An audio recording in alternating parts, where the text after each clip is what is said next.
ایک رات مصر کے بادشاہ فرعون نے ایک خواب دیکھا کہ شام کی طرف سے ایک آگ آئی اور اس آگ نے تمام قبطیوں کے گھروں کو جلا ڈالا، جبکہ بنی اسرائیل محفوظ رہے۔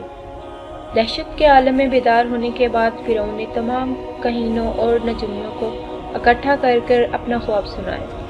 تو نجومیوں نے بتایا کہ بنی اسرائیل میں ایک بچہ پیدا ہوگا جو فرعون کی بادشاہت کو ختم کرے گا۔ وہ بچہ کون تھا اور اس نے فرعون کی بادشاہت کو ختم کر کے تاریخ کو کیسے بدل ڈالا؟ اس ویڈیو میں ہم فرعون کے اس خواب اور اس پر اسرار بچے کے متعلق جانیں گے۔ فرعون خدائی کا دعویٰ دار تھا اور بڑا ظالم اور جابر تھا۔ اس نے بنی اسرائیل کو اپنا غلام بنا رکھا تھا، حالانکہ وہ حضرت یوسف کے زمانے سے وہاں رہا کرتے تھے۔ حضرت یوسف نے اپنے والد حضرت یعقوب اور اپنے بھائیوں کے لیے زمین کا ایک حصہ اس وقت کے فرعون بادشاہ ریان بن ولید سے حاصل کیا تھا۔ حضرت یعقوب کی یہی نسل بنی اسرائیل کہلائی، جو مصر میں خوب پھلی پھولی۔ یہ لوگ حضرت یعقوب کے دین کے پیروکار تھے، لہٰذا اس وقت اللہ کے نزدیک یہ سب سے بہترین جماعت تھی۔ انہوں نے فرعون کو سجدہ کرنے اور انہیں اپنا رب ماننے سے انکار کر دیا تھا۔ اسی وجہ سے بادشاہ اور اس کے حواری اس پر ظلم و ستم کے پہاڑ ڈھاتے اور ان سے گھٹیا کام کرواتے تھے۔ فرعون نے جب اپنا خواب کہینوں اور نجومیوں کو بتایا، انہوں نے اس کی تعبیر یہ بتائی کہ بنی اسرائیل میں ایک بچہ پیدا ہوگا اور اس کے ہاتھوں اہل مصر کی ہلاکت ہوگی۔ بنی اسرائیل کے ہاں بھی شروع سے یہ بات مشہور رہی تھی، لہٰذا اس خواب کے بعد وہ مزید فکر مند ہو گیا اور اس نے حکم جاری کر دیا کہ بنی اسرائیل میں پیدا ہونے والے تمام لڑکے قتل کر دیے جائیں۔ اس حکم کے مطابق فرعون کے حواری اور اس کے سپاہیوں نے ہر ممکن قدم اٹھایا تاکہ کوئی بھی نامولود لڑکا زندہ نہ بچ پائے، لیکن اللہ کے فیصلے تو اٹل ہوتے ہیں۔ دیکھتے ہی دیکھتے بنی اسرائیل کے ہزاروں نامولود بچے ذبح کر دیے گئے۔ پھر ایک وقت وہ آیا جب قبطی سرداروں نے فرعون سے کہا کہ اگر بنی اسرائیل کے لڑکوں کا اسی طرح قتل عام ہوتا رہا تو ہمیں آئندہ خدمت عام ملنا مشکل ہو جائے گا، اور پھر یہ ہمارے گھٹیا، کمتر اور غلیظ کام کون کرے گا؟ اس پر فرعون نے حکم جاری کیا کہ 1 سال چھوڑ کر بچے قتل کیے جائیں۔ ان دنوں حضرت موسیٰ علیہ السلام کی والدہ اپنے حمل کے ابتدائی دنوں میں تھی۔ اللہ نے ان کی حفاظت کا سامان اس طرح فرمایا کہ ان کی والدہ پر معمول کے مطابق آثار ظاہر نہیں ہوئے، جن سے آپ فرعون کی چھوڑی ہوئی دائیوں کی نگاہ میں نہ آئیں۔ انہوں نے اس بات کو چھپائے رکھا یہاں تک کہ پیدائش کا وقت آن پہنچا اور انہوں نے بچے کو جنم دیا۔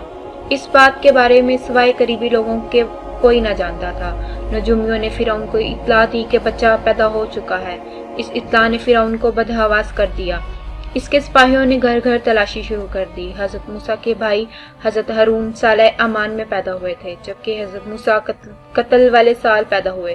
حضرت موسیٰ کے والدین سخت پریشان تھے۔ 3 مہینے تک انہوں نے حضرت موسیٰ علیہ السلام کو چھپا کر رکھا، لیکن زیادہ عرصہ شاہی جاسوسوں سے بچے کو چھپا کر رکھنا ناممکن تھا۔ پھر بھی وہ پوری کوشش کرتے رہیں، یہاں تک کہ ان کے پاس اللہ کا حکم آ گیا۔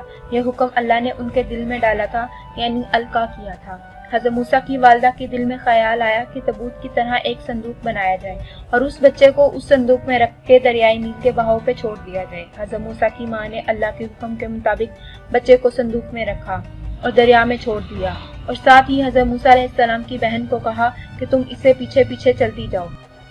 لہٰذا وہ دریائے نیل کی موجوں میں چلے اور ان کی بہن کنارے کنارے چلی، اپنی بھائی کی نگرانی کرتی جا رہی تھی کہ دریا میں ڈالنے کے بعد وہ کہاں جاتے ہیں۔ صندوق بہتا ہوا محل کے تالاب میں پہنچ گیا۔ وہاں فرعون کی بیوی اور ملکہ کی خادمائیں لطف اندوز ہو رہی تھیں کہ صندوق پر ملکہ کی نظر پڑی۔ اس نے کنیزوں کو حکم دیا کہ صندوق کو تالاب سے نکال لاؤ۔ صندوق کھولا گیا تو اس میں ایک حسین اور تندرست بچہ آرام سے لیٹا ہوا انگوٹھا چوس رہا تھا۔ ملکہ بہت خوش ہوئی، اس کی آنکھوں میں ممتا اتر آئی، شفقت و محبت سے بچے کو گود میں لے لیا۔ ملکہ نے سوچا کہ اس بچے کو بیٹا بنا کے پالنا چاہیے۔ محل میں کسی نے خدشہ ظاہر کیا کہ یہ بچہ بادشاہ کی سلطنت کو ختم کرنے کا سبب بھی بن سکتا ہے۔ فرعون کے دل میں بھی یہ خیال آیا کہ یہ بچہ بنی اسرائیل کا وہ لڑکا نہ ہو جس کے بارے میں نجومیوں نے پیشن گوئی کی تھی۔ لیکن فرعون کی بیوی نے کہا کہ یہ بھی تو ہو سکتا ہے کہ یہ بچہ ہماری آنکھوں کی ٹھنڈک بنے یا ہم اس کو اپنا بیٹا بنا لیں۔ اس پر فرعون نے کہا کہ یہ صرف تیری آنکھ کی ٹھنڈک ہے، میری نہیں۔ میں نہیں چاہتا کہ بنی اسرائیل کا کوئی بھی بچہ میری نگرانی میں پلے، لہٰذا یہ صرف تیری ہی آنکھ کی ٹھنڈک ہے۔ حضرت ابن عباس فرماتے ہیں کہ اگر فرعون یہ بات کہہ دیتا کہ یہ میری بھی آنکھوں کی ٹھنڈک ہے تو اللہ تعالیٰ اسے ہدایت دے دیتا، لیکن اس نے صرف یہ کہا کہ صرف تیری آنکھوں کی ٹھنڈک ہے۔ ملکہ نے اس بچے کا نام موسیٰ رکھا، جس کے معنی ہے کہ وہ شخص جسے پانی سے نکالا ہو۔ بچے کو جب محل میں لے جایا گیا تو اس نے دودھ کے لیے رونا شروع کر دیا۔ بچے کے پاس دودھ پلانے والی لائی گئی، لیکن بچے نے کسی بھی عورت کا دودھ نہ پیا۔ جو بھی عورت آپ کو دودھ پلانے کی کوشش کرتی ناکام ہو جاتی۔ ادھر موسیٰ علیہ السلام کی بہن دور کھڑی یہ دیکھ رہی تھی۔ موسیٰ علیہ السلام کی بہن نے فرعون کی بیوی سے کہا، کیا میں تمہیں ایسا گھر نہ بتاؤں جو اس بچے کی تمہارے لیے پرورش کرے اور بچے کی خیر خواہ ہو؟ اس لیے کوئی غریب گھرانہ ہے۔ جب انہیں معلوم ہوگا کہ یہ بچہ فرعون کے گھر سے آیا ہے تو انہیں انعام و اکرام ملنے کی امید رہے گی۔ اس گھر میں ایک نیک سیرت خاتون ہے، وہ اس بچے کو خوشی خوشی دودھ پلائے گی۔ فرعون کی بیوی نے کہا کہ چلو ٹھیک ہے، لہٰذا آپ کی بہن انہیں گھر لے کر آئی۔ والدہ محترمہ نے بچے کو دودھ پلایا تو آپ نے فوراً دودھ پینا شروع کر دیا۔ اب چونکہ بچے نے کسی اور کا دودھ پینا پسند نہ کیا تھا، اس لیے وہ خود بچے کو لے کر آتے تھے۔ اس طرح حضرت موسیٰ علیہ السلام کی والدہ کا بے حد احترام ہونے لگا۔ اسی طرح حضرت موسیٰ علیہ السلام شاہی محل میں پرورش پا کر جوان ہو گئے اور پورے توانا، لہٰذا اللہ نے آپ کو نبوت کے منصب پر فائز کیا۔ آپ نے بنی اسرائیل کو فرعون کے ظلم سے آزادی دلائی اور مصر سے نکل گئے۔ فرعون بنی اسرائیل کو ختم کرنے کے لیے لشکر لے کے روانہ ہوئے۔ جب بنی اسرائیل بحر احمر کے قریب پہنچے تو اللہ نے ان کے لیے دریا کے بیچ سے راستہ کھول دیا۔